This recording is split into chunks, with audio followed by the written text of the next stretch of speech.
आप देख रहे हैं आज की ताजा खबर। मैं हूं आपके साथ जसप्रीत कौर। पीएम मोदी आज देश के अलग अलग जिलों के जिलाधिकारियों के साथ बैठक करेंगे। ये बैठक सुबह 11 बजे वीडियो कॉन्फ्रेंसिंग के जरिए होगी, जिसमें पीएम मोदी डीएम से सरकारी योजनाओं के बारे में चर्चा करके जमीन पर उन सरकारी योजनाओं के अमली जामे पर सीधा फीडबैक लेंगे। यूपी के गोरखपुर में कोर्ट परिसर के अंदर दिन दहाड़े एक फरियादी की गोली मारकर हत्या कर दी गई। बताया गया कि फरियादी रेप का आरोपी था और वो अपने केस की सुनवाई पर बिहार के मुजफ्फरपुर से कोर्ट पहुंचा था, लेकिन उसकी सुनवाई होती इससे पहले ही उस पर हमला कर दिया गया, जिससे गोरखपुर कोर्ट परिसर में हड़कंप मच गया। बताया गया कि मारा गया लड़का दिलशाद हुसैन रेप के मुकदमे की तारीख पर कोर्ट पहुंचा था और उसने वहां पहुंचने के बाद फोन पर अपने वकील को मिलने के लिए बुलाया था, लेकिन वकील से उसकी मुलाकात होती उससे पहले ही एक बदमाश कोर्ट परिसर में दाखिल हुआ और उस पर ताबड़तोड़ फायरिंग शुरू कर दी, जिससे मौके पर ही उसकी मौत हो गई। हालांकि बाद में हत्या के आरोपी को पकड़ लिया गया। पुलिस ने तुरंत रिएक्ट करते हुए जनता के सहयोग से और स्थानीय वकीलों के सहयोग से उसको गिरफ्तार कर लिया है और वेपन भी बरामद हो गया है। इस घटना के बाद वहां के नाराज वकीलों ने सुरक्षा व्यवस्था पर सवाल खड़े कर दिए। लेकिन फिलहाल न्यायालय परिसर में इस तरह की घटना होना हम लोगों की सुरक्षा पर बहुत बड़ा प्रश्न चिन्ह लगाता है। इस वारदात के बाद पुलिस ने कोर्ट परिसर में चौकसी बढ़ा दी और भारी तादाद में पुलिस के जवानों को तैनात कर दिया गया। इंडिया गेट पर पिछले 50 साल से जल रही अमर जवान ज्योति को नेशनल वॉर मेमोरियल में शिफ्ट कर दिया गया, जिसके लिए सेना के तीनों अंगों के जवान और अधिकारी इंडिया गेट पर बने अमर जवान ज्योति पहुंचे और वहां सबसे पहले शहीदों को श्रद्धांजलि दी गई। इसके बाद एक जवान ने स्मारक के चारों कोनों में जल रही अमर जवान ज्योति से अपने हाथ में पकड़ी लंबी मशाल को जलाया और फिर एक एक कर इंडिया गेट की चारों ज्योति बुझ गई। इसके बाद उस जवान की लंबी मशाल की मदद से दूसरी मशाल जलाई गई और उसी मशाल को लेकर सभी जवान वहां से नेशनल वॉर मेमोरियल की तरफ रवाना हो गए। सेना के बैंड की धुन पर परेड करते हुए जवानों का दस्ता पूरे सम्मान के साथ मशाल को लेकर निकल पड़ा।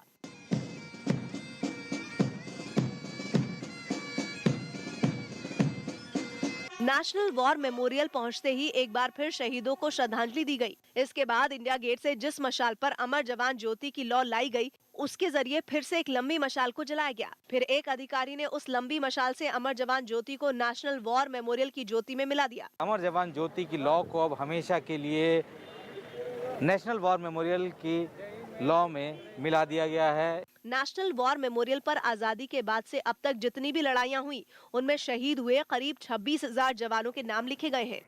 और इसी मेमोरियल में इंडिया गेट पर 50 साल से जल रही अमर जवान ज्योति को शिफ्ट कर दिया गया, जिसे 1971 में भारत और पाकिस्तान के युद्ध में शहीद हुए सैनिकों के सम्मान में जलाया गया था। 1971 के युद्ध में भारतीय सेना के करीब 4,000 सैनिक शहीद हुए थे, जिन्हें ज्योति जलाकर श्रद्धांजलि दी गई थी। यही नहीं, उनकी याद में इंडिया गेट पर काले रंग का एक स्मारक भी बना, जिसके नीचे अमर जवान ज्योति लिखा गया, अमर जवान लिखा गया। लेकिन 2019 में इंडिया गेट से करीब 400 मीटर की दूरी पर ही एक और स्मारक बनाया गया। नेशनल वॉर मेमोरियल नाम से बनाया गया ये स्मारक इंडिया गेट के ठीक पीछे, जहां एक और अमर जवान ज्योति जलती है। ऐसे में इंडिया गेट के उस इलाके में थोड़ी ही दूरी पर दो अमर जवान ज्योति जलने लगी। इसे देखते हुए इंडिया गेट की अमर जवान ज्योति को नेशनल वॉर मेमोरियल की ज्योति में मिलाने का फैसला किया गया। लेकिन अमर जवान ज्योति को नेशनल वॉर मेमोरियल में शिफ्ट किए जाने पर सियासी बवाल मच गया। दिल्ली में यूथ कांग्रेस के कार्यकर्ता इसके विरोध में शास्त्री भवन के पास जमा हो गए और वहां उन्होंने केंद्र सरकार के विरोध में जमकर नारेबाजी की। यूथ कांग्रेस के प्रदर्शन को देखते हुए वहां बड़ी संख्या में पुलिस के जवानों को तैनात किया गया। साथ ही प्रदर्शनकारियों को रोकने के लिए बैरिकेड भी लगाए गए, लेकिन यूथ कांग्रेस के कार्यकर्ता नारेबाजी करते हुए बैरिकेड पर चढ़ गए, जिन्हें वहां मौजूद पुलिस वाले लगातार समझाते दिखे। कांग्रेस का कहना है कि अगर उनकी सरकार आएगी तो लॉ को फिर से अमर जवान ज्योति पे बहाल किया जाएगा। अमर जवान ज्योति को शिफ्ट किए जाने का विरोध कर रहे यूथ कांग्रेस के कार्यकर्ताओं ने केंद्र सरकार से जुड़े कई नेताओं के पुतले भी फूके। शहीद हुआ है, कुर्बानी दिया है, जो जवानों का इन्होंने अपमान करने का काम किया है। सिर्फ सड़क पर ही नहीं, ट्विटर पर भी अमर जवान ज्योति को शिफ्ट किए जाने पर घमासान दिखाई पड़ा। कांग्रेस नेता राहुल गांधी ने केंद्र सरकार पर निशाना साधते हुए ट्वीट किया, तो केंद्रीय मंत्री स्मृति ईरानी ने भी ट्वीट के जरिए उन पर पलटवार किया। राजस्थान सरकार ने केंद्र सरकार से अलवर दरिंदगी मामले की सीबीआई जांच करवाने की सिफारिश की है। राजस्थान के अलवर में मूक बधिर नाबालिग लड़की से दरिंदगी के मामले में 10 दिन बाद भी आरोपियों का पता न लगा पाने पर लोगों ने पुलिस और प्रशासन के खिलाफ आक्रोश रैली निकाली। वहीं राजस्थान सरकार ने मामले की जांच के लिए केंद्र को चिट्ठी लिखकर सीबीआई जांच करवाने की सिफारिश की है। यूपी में चुनावों के नजदीक आते ही कैश मिलने की घटनाएं भी बढ़ने लगी हैं। गोंडा में पुलिस ने वाहनों की चेकिंग के समय 2 कारों से 67 लाख रुपए बरामद कर 2 लोगों को गिरफ्तार कर लिया। महाराष्ट्र में कोरोना मामलों की रफ्तार कम होने का नाम नहीं ले रही। महाराष्ट्र में 24 घंटे में 48,270 नए मामले सामने आए, जबकि कोरोना से 52 मरीजों की मौत हो गई। भारत से टेस्ट सीरीज जीतने के बाद दक्षिण अफ्रीका ने वनडे सीरीज भी अपने नाम कर ली। दूसरे वनडे में दक्षिण अफ्रीका ने भारत को 7 विकेट से हराकर 3 वनडे की सीरीज 2-0 से अपने नाम कर ली। टीम इंडिया के पूर्व कप्तान विराट कोहली ने दक्षिण अफ्रीका के खिलाफ दूसरे वनडे में मैदान पर उतरते ही एक रिकॉर्ड बना लिया। विराट बतौर खिलाड़ी अपना 450वां अंतर्राष्ट्रीय मैच खेलने का मुकाम हासिल करने वाले चौथे भारतीय खिलाड़ी बन गए। हालांकि वो दूसरे वनडे में बिना खाता खोले ही आउट हो गए। आईपीएल 2022 के लिए लखनऊ की टीम ने केएल राहुल को अपना कप्तान बनाने का ऐलान कर दिया, जबकि अहमदाबाद की टीम की कप्तानी हार्दिक पांड्या करते नजर आएंगे। जेपी नड्डा यूपी में प्रचार अभियान की शुरुआत करने आगरा पहुंचे। उन्होंने वहां के मशहूर राजेश्वर मंदिर में पूजा की। बीजेपी के बड़े नेता प्रचार अभियान की शुरुआत करने से पहले यहां दर्शन करने आते रहे हैं और इधर जेपी नड्डा ने भी उस रिवाज को कायम रखा। उन्होंने आगरा के राजेश्वर मंदिर में विधि विधान से पूजा अर्चना की। पूजा के समय वहां पार्टी के कुछ दूसरे नेता और कार्यकर्ता भी मौजूद रहे, जिन्होंने हर हर महादेव के जयकारे लगाए। हर महादेव की जो बोली है, इस तरीके से जो पूरा जो मंदिर है वो गूंज उठा है। बीजेपी अध्यक्ष यहाँ पर आए। पूजा के बाद जेपी नड्डा ने आगरा में 40 विधानसभा क्षेत्रों के प्रभारी और अध्यक्षों से बात की। आगरा यूपी के ब्रज क्षेत्र में आता है, जहां से जेपी नड्डा ने प्रचार अभियान की शुरुआत की। यूपी के ब्रज क्षेत्र में 40 विधानसभा सीटें हैं और इस इलाके में आगरा और मथुरा समेत अलीगढ़, एटा और मैनपुरी जैसे जिले आते हैं। इन जिलों में पहले और दूसरे चरण में चुनाव होना है और इसी वजह से नड्डा ने प्रचार डोर टू डोर कैंपेन का अभियान आगरा से शुरू किया। साथ ही अलग जिलों के पदाधिकारियों के साथ बैठक कर प्रचार की रणनीति पर चर्चा की। बीजेपी के राष्ट्रीय अध्यक्ष जेपी नड्डा आज बिजनौर पहुंच रहे हैं, जहां पर वो बिजनौर और मुजफ्फरनगर की 15 विधानसभा सीटों के प्रत्याशियों को जीत का मंत्र देंगे। साथ ही टिकट बंटवारे से असंतुष्ट नेताओं की नाराजगी भी दूर करेंगे। बिजनौर जिले की 8 विधानसभा सीटों पर नामांकन प्रक्रिया शुरू हो चुकी है। बिजनौर में मतदान 14 फरवरी को होगा। चुनाव प्रचार को गति देने के लिए जेपी नड्डा आज बिजनौर में घर घर जाकर प्रचार भी करेंगे और वोटरों को सरकार की नीतियों के बारे में समझाएंगे। साथ ही नड्डा ने कार्यकर्ताओं को ज्यादा से ज्यादा युवाओं को बीजेपी के साथ जोड़ने के भी निर्देश दिए हैं। मध्य प्रदेश के रतलाम में हफ्ता वसूलने वाले एक बदमाश के अवैध ठिकानों पर प्रशासन ने बुलडोजर चलवा दिया। 2 दिन पहले शहर के एक इलाके में हफ्ता वसूली के नाम पर भरे बाजार दिन दहाड़े फायरिंग की गई थी, जिसका आरोप अकबर घोसी नाम के एक बदमाश पर लगा था, जिसके बाद प्रशासन ने कार्रवाई करते हुए उसके अवैध ठिकानों को बुलडोजर चलवाकर जमींदोज कर दिया। अकबर घोसी नाम के उस बदमाश के अवैध मकानों और जुए के अड्डों को ढाने के लिए वहां खुदाई करने वाली बड़ी बड़ी मशीनें बुलाई गई और फिर एक एक कर उसके सारे ठिकानों को ध्वस्त कर दिया गया। प्रशासन की ये कार्रवाई देर रात तक चलती रही और इस बीच एसपी गौरव तिवारी वहां खुद खड़े रहे। इस कार्रवाई की वजह से पूरे इलाके में हड़कंप मच गया। देखते ही देखते वहाँ लोगों की भीड़ जमा हो गई, जिसको देखते हुए वहाँ भारी संख्या में पुलिस के जवानों को तैनात कर दिया गया ताकि वक्त रहते किसी भी तरह के हालात से निपटा जा सके। विधानसभा चुनाव की तारीखों की घोषणा के बाद केंद्रीय गृह मंत्री अमित शाह आज पहली बार उत्तर प्रदेश में किसी राजनीतिक कार्यक्रम में हिस्सा लेंगे। अमित शाह आज पश्चिमी यूपी के कैराना जिले का दौरा करेंगे। चुनाव से 19 दिन पहले अमित शाह शामली जिले के कैराना विधानसभा सीट से चुनाव प्रचार का शंखनाद करेंगे और घर घर संपर्क अभियान में शामिल होंगे। कैराना वही जगह है जहां हिंदू पलायन का मुद्दा देश भर में गरमाया हुआ था। दोपहर बाद अमित शाह पलायन पीड़ित परिवारों से भी मुलाकात करने जाएंगे। इसके बाद अमित शाह बागपत और शामली के पार्टी पदाधिकारियों के साथ बैठक करेंगे। वहीं सीएम योगी भी आज बुलंदशहर और अलीगढ़ का दौरा करेंगे और घर घर जाकर चुनाव प्रचार करेंगे। यूपी के आगरा में एक हैरान करने वाला वीडियो सामने आया। वहां सपना चौधरी के कार्यक्रम में काफी भीड़ जुट गई। बताया गया कि इस कार्यक्रम की जानकारी पुलिस को भी नहीं थी, लेकिन जब इसका वीडियो वायरल हुआ तो हड़कंप मच गया, क्योंकि सपना चौधरी के कार्यक्रम में कोरोना नियमों को ताक पर रखकर लोग झूमते नजर आए। वहां से सामने आए एक वीडियो में सपना के कार्यक्रम में सैकड़ों की भीड़ दिखाई दी। सपना की एक झलक पाने के लिए इतने लोग जमा हो गए कि वहां पैर तक रखने की जगह नहीं बची। लोगों की दीवानगी ऐसी थी कि वो नियमों को भुलाकर सपना के गाने पर ठुमके लगाते दिखाई दिए। इनमें कई लोग तो बिना मास्क के नजर आए और जिनके चेहरे पर मास्क था भी तो वो भी नाक के नीचे था। बिहार के मोतिहारी से एक हैरान करने वाला वीडियो सामने आया है। वहां अपनी दोस्त से मिलने पहुंचे एक लड़के को गांव वालों ने पकड़ लिया, जिसके बाद गांव की पंचायत ने इस मामले में अजीबोगरीब फरमान सुना दिया।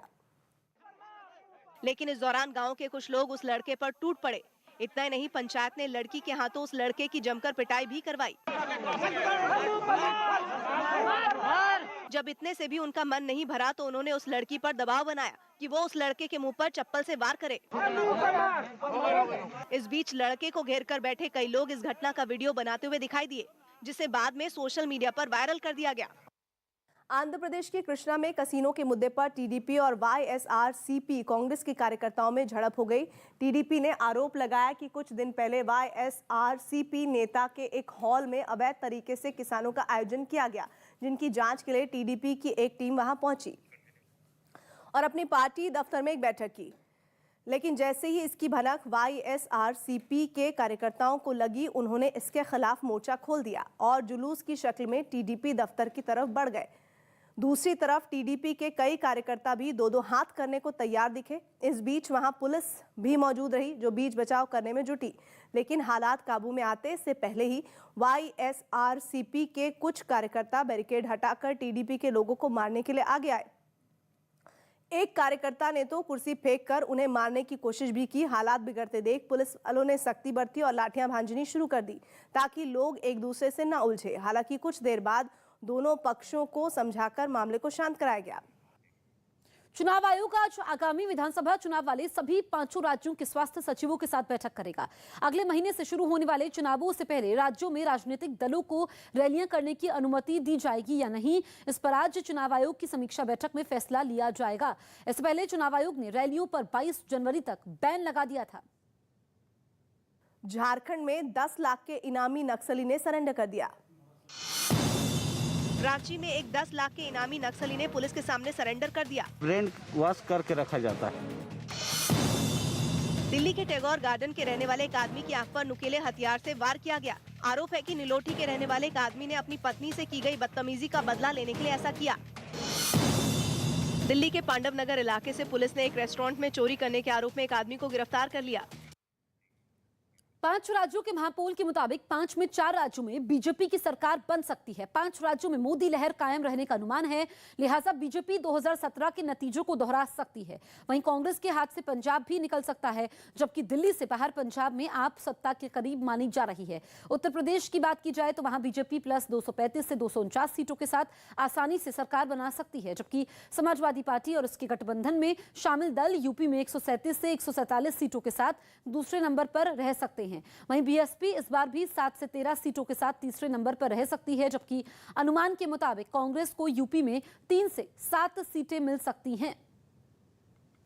300 पार 2017 में किया, 300 पार 2019 में किया, अब की बार भी 300 पार करने जा रहे हैं।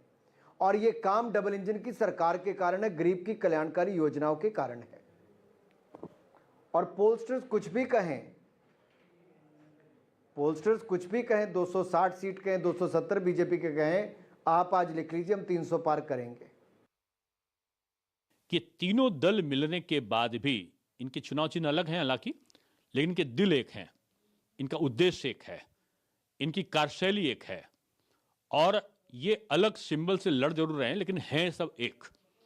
और इनका जो अपना सहयोगी हैदराबाद के से आए हुए नेता हैं MIM के, वो इनके सहयोगी हैं, और ये सब मिलकर 3 डिजिट पार करने वाले नहीं हैं। और मैं समझता हूं कि भारतीय जनता पार्टी के आगे इनका किसी से मुकाबला नहीं है। पुनरावृत्ति होगी, 50% से ऊपर मत जो प्राप्त होंगे वो बीजेपी को प्राप्त होंगे। न्यूज 18 के महापोल का बीजेपी नेताओं ने स्वागत किया और कहा कि इससे साफ है कि जनता का रुझान बीजेपी की तरफ है और बीजेपी को बड़ी जीत हासिल होगी। यूपी विधानसभा चुनाव को लेकर तमाम सर्वे कराए गए हैं और उन सर्वे को आधार बनाकर न्यूज 18 ने महा ओपिनियन पोल तैयार किया है और इसमें बीजेपी को बढ़त मिलती दिख रही है। और हमारे साथ बातचीत के लिए हैं योगी सरकार के प्रवक्ता और कैबिनेट मंत्री सिद्धार्थनाथ सिंह जी। सर, सबसे पहले आपको बधाई कि आपको बढ़त मिल रही है, क्या कहेंगे इस पर, क्या रिएक्शन है इस न्यूज 18 के महा ओपिनियन पोल को लेकर? देखिए, ये खुशी की बात भी है, मगर ये एक आत्मविश्वास भी है। जब हम लोग चुनाव में जा रहे थे तो हमारे शीर्ष नेतृत्व ने कहा, बार बार कहा कि 300 प्लस, कार्यकर्ताओं की भी आवाज उठी 300 प्लस, और ये होएगा क्योंकि 5 साल जब जनता की सेवा की है माफिया राज, गुंडा राज को अलग करा है, खत्म किया है। जो जनता चाहती है वो पारदर्शिता के साथ शासन करा है और एक दृढ़ संकल्प और निष्ठावान एक मुख्यमंत्री है। ये सब चीजें जब आती हैं और योजनाएं, नीतियां जो होती हैं, जो जन कल्याण की होती हैं, तो अपने आप एक माहौल बनता है जो कि सरकार को पुनः उसी जीत पे ले जाता है जो 2017 में मिली थी। लेकिन विपक्ष कह रहा है कि ओपिनियन पोल अभी ये जो आ रहे हैं वो सभी गलत साबित होंगे और प्रदेश में बदलाव होने जा रहा है। देखिए, मेरा ये मानना है, ओपिनियन पोल एक ट्रेंड देता है और जितने भी ओपिनियन पोल आए हैं वो एक ट्रेंड दिखा रहा है कि भारतीय जनता पार्टी की बहुमत की सरकार अपने गठबंधन के साथ बनने जा रही है। हाँ, ओपिनियन पोल जो है, जो बता रहा है जितनी सीटें, आप इतनी सीटों पर सहमत हैं या इससे ज्यादा का भी आप दावा कर रहे हैं? मेरा ये मानना है ये ट्रेंड है ओपिनियन पोल और ये हमेशा आगे जाएगा जब तक कि वोटिंग का दिन आता है। आप देखेंगे ये धीमे धीमे और बदलाव और ऊपर की तरफ ही जाएगा। धन्यवाद। तो ये थे योगी सरकार के कैबिनेट मंत्री सिद्धार्थनाथ सिंह जी, जिनका साफ तौर पर कहना है कि जो न्यूज 18 का ये महा ओपिनियन पोल है ये एक ट्रेंड बता रहा है और ये ट्रेंड आगे बढ़ेगा और एक बार फिर से यूपी में बीजेपी की पूर्ण बहुमत की सरकार बनेगी। 2017 जैसा माहौल दोबारा दिखाई दे रहा है, उसी तरह का उत्साह है, उसी तरह का जोश है और वही बात है कि जो पिछले 5 साल में हुआ, सरकार बेहतर रही। जो कुछ नाराजगियां किसी की भी थी वो चुनाव के समय आके, ये बात जरूर है कि मैं इस बात से नाराज हो सकता हूं, लेकिन ये बहुत बेहतर ये हुआ है। तो मुझे तो चुनाव कहीं ना कहीं 2017 के पैटर्न पर जाता हुआ दिखाई देता है। वहीं बीजेपी छोड़कर समाजवादी पार्टी में शामिल हुए स्वामी प्रसाद मौर्य ने दावा किया कि यूपी में अखिलेश यादव की सरकार बनेगी। आरएलडी का गठबंधन, ओम प्रकाश राजभर जी का गठबंधन के साथ अन्य छोटे दलों का गठबंधन जो भी हुआ है वो बेहतर तरीके से चल रहा है। जिसने भारतीय जनता पार्टी सरकार बनाई थी वही भारतीय जनता पार्टी सरकार गिराएगी, क्योंकि वो जनाधार अब वहां से खिसक करके समाजवादी पार्टी के साथ आ रहा है और इसीलिए अब समाजवादी पार्टी की सरकार बनने की बारी है। प्रियंका चोपड़ा ने मां बनने का ऐलान कर अपने फैंस को चौंका दिया। अभिनेत्री प्रियंका चोपड़ा सरोगेसी के जरिए मां बन गई, जिसकी घोषणा प्रियंका ने सोशल मीडिया पर की। साथ ही लोगों से निजता बनाए रखने की भी अपील की। 26 जनवरी को आतंकी हमले के अलर्ट की वजह से असम की गुवाहाटी में पुलिस ने डॉग स्क्वाड के साथ भीड़भाड़ वाली जगह समेत रेलवे स्टेशनों पर तलाशी अभियान चलाया। मध्य प्रदेश के सागर में कोरोना का इलाज करवाकर घर लौटे एक 70 साल के बुजुर्ग ने खुद को आग लगाकर आत्महत्या कर ली। बताया गया कि कोरोना की वजह से बुजुर्ग मानसिक तौर पर परेशान था। बिहार के मुंगेर में पुलिस और आबकारी विभाग ने मिलकर अलग अलग 47 जगहों से पकड़ी करीब 1500 लीटर शराब को एक बड़े से गड्ढे में डलवाकर उसे नष्ट कर दिया। हिमाचल के मनाली में एक बार फिर बर्फबारी होने से सैलानियों ने जमकर मौसम का लुत्फ उठाया, जबकि ठंड बढ़ने से स्थानीय लोगों की मुश्किलें भी बढ़ गईं। मुंबई की मेयर किशोरी पेडनेकर ने ऐलान किया कि मुंबई में सोमवार से ऑनलाइन और ऑफलाइन पढ़ाई के लिए सभी स्कूल कोरोना नियमों के अनुसार खुल जाएंगे। मुंबई की स्कूलें अभी खुल रही है, मंडे से खुलने वाले हैं। हर एक को कोविड-19 कोरोना के नियम का पालन करना होगा। बीजेपी ने यूपी में अपने उम्मीदवारों की दूसरी लिस्ट जारी कर दी। इस लिस्ट में पार्टी ने राज्य की 85 सीटों पर उम्मीदवारों के नाम का ऐलान किया। पार्टी ने रायबरेली से कांग्रेस से इस्तीफा देने वाली अदिति सिंह को टिकट दिया और कन्नौज से पूर्व आईपीएस अधिकारी असीम अरुण को प्रत्याशी बनाया। तो वहीं हाथरस से अंजुला माहौर को उम्मीदवार बनाया गया, वो आगरा की मेयर रह चुकी हैं। इसके अलावा नरेश अग्रवाल के बेटे नितिन अग्रवाल को हरदोई से टिकट दिया गया। नितिन अग्रवाल कुछ दिन पहले ही बीजेपी में शामिल हुए हैं। पार्टी ने लखीमपुर से योगेश वर्मा को उम्मीदवार बनाया। उत्तर प्रदेश विधानसभा चुनाव के लिए बीजेपी अब तक 403 में 195 उम्मीदवारों की घोषणा कर चुकी है। उत्तर प्रदेश की नोएडा विधानसभा सीट पर फिर कब्जा करने के लिए बीजेपी ने मिशन 60 की शुरुआत की। इस सीट पर 2017 में हुए चुनाव में रक्षा मंत्री राजनाथ सिंह के बेटे पंकज सिंह ने जीत दर्ज की थी। और इस बार पार्टी ने इस सीट पर अपना कब्जा बरकरार रखने के लिए मिशन 60 के नाम से नई रणनीति बनाई, जिसके तहत पार्टी के कार्यकर्ताओं ने घर घर जाकर प्रचार करना शुरू कर दिया। इस दौरान अलग अलग घरों में जाकर वहां की दीवारों पर पर्चे चिपकाए गए। साथ ही कई जगहों पर नुक्कड़ सभाओं के जरिए भी पार्टी के लिए वोट मांगे। भारत माता की जय, भारतीय जनता पार्टी। बीजेपी ने मिशन 60 नाम से प्रचार के जिस नए अभियान की शुरुआत की है, उसके लिए पर्चा प्रमुख की नियुक्ति की गई है, जिन्हें 60 घरों का लक्ष्य दिया गया है। यानी पर्चा प्रमुख की जिम्मेदारी ये होगी कि वो हर रोज शहरी और ग्रामीण इलाकों के 60 घरों में जाकर पार्टी का प्रचार करेंगे। यही नहीं, उन्हें बाकायदा हर घर में उस परिवार के साथ सेल्फी भी लेनी होगी ताकि वो पार्टी को अपना काम दिखा सके, जिसके लिए पार्टी की तरफ से उन्हें इनाम देने की भी बात कही जा रही है। और इस लक्ष्य को हासिल करने के लिए पार्टी नेताओं और कार्यकर्ताओं ने कोरोना के खतरे का ख्याल रखते हुए जोर लगाना शुरू कर दिया। कांग्रेस के राष्ट्रीय सचिव रहे और पश्चिमी यूपी के बड़े मुस्लिम नेता इमरान मसूद समाजवादी पार्टी में ही बने रहेंगे।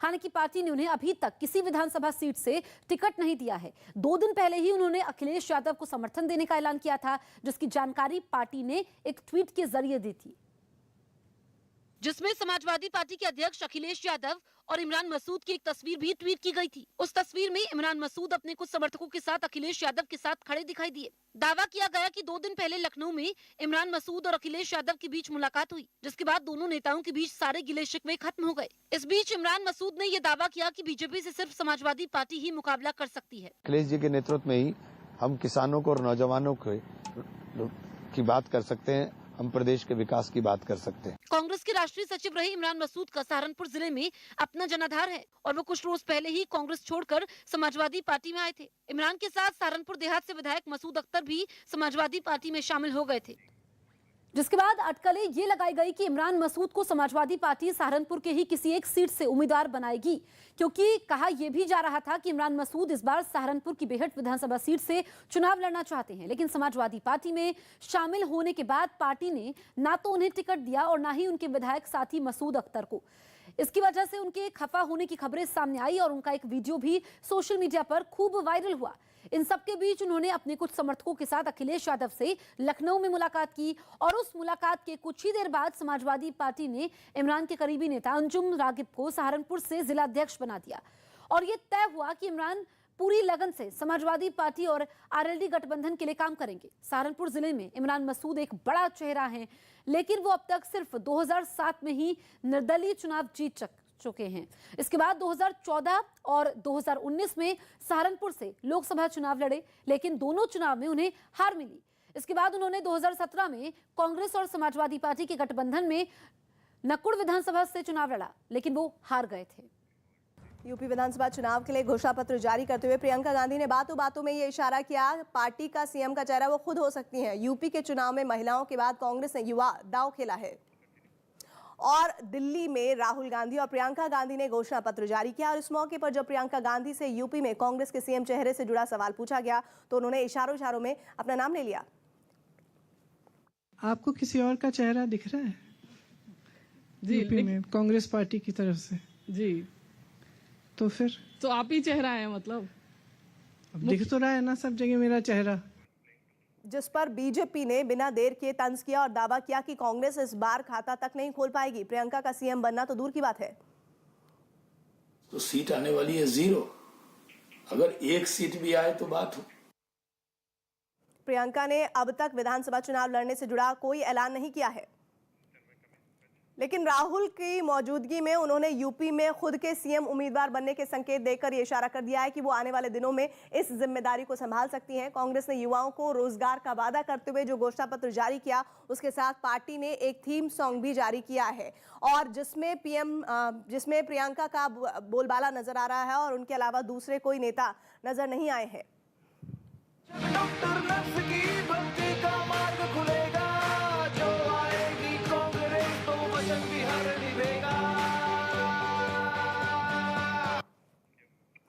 कांग्रेस ने अपने इस घोषणा पत्र का नाम भर्ती विधान रखा और 20 लाख युवाओं को नौकरी देने का वादा किया। पार्टी ने प्राइमरी स्कूलों में 1.5 लाख शिक्षक और बेसिक शिक्षक क्षेत्र में 1 लाख प्रिंसिपल समेत माध्यमिक शिक्षा के क्षेत्र में 38,000 शिक्षक भर्ती का वादा किया। साथ ही उच्च शिक्षा और महाविद्यालयों में 8,000 खाली पदों को भरने की बात कही। इसके अलावा यूपी पुलिस के 1,15,000 पदों को भरने का भी वादा किया गया।